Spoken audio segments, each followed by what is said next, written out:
Ethiopia's deal to lease a port in the breakaway region of Somaliland has infuriated Somalia's government. The diplomatic dispute has also raised fears of further destabilization in the Horn of Africa. So why does Ethiopia want a port?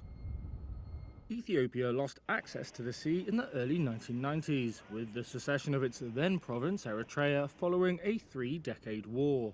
That's left the landlocked country today relying on ports in neighbouring Djibouti for 90% of its trade, with fees of more than $1.5 billion a year.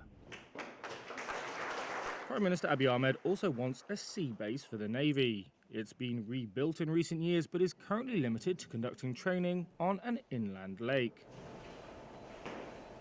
The details of the deal are as follows. Under a memorandum of understanding signed on January the 1st, Ethiopia would lease 12 miles around Somaliland's port of Berbera for 50 years. In exchange, Somaliland gets stakes in Ethiopian state-run companies and possible recognition as an independent nation. Here's Somaliland President Musa Bihi Abdi at the signing ceremony. They will become the first state to recognize Somaliland after the signing of this MOU. And that is what has so incensed Somalia. The government in Mogadishu considers Somaliland an integral part of Somalia, even though it enjoys effective autonomy. But if Ethiopia becomes the first country to recognize Somaliland's independence, that could set a precedent. Somalia's President Hassan Sheikh Mohamud has signed a law that claims to nullify the deal. No one has the power to give away a piece of Somalia. So far, no country has publicly backed the port deal.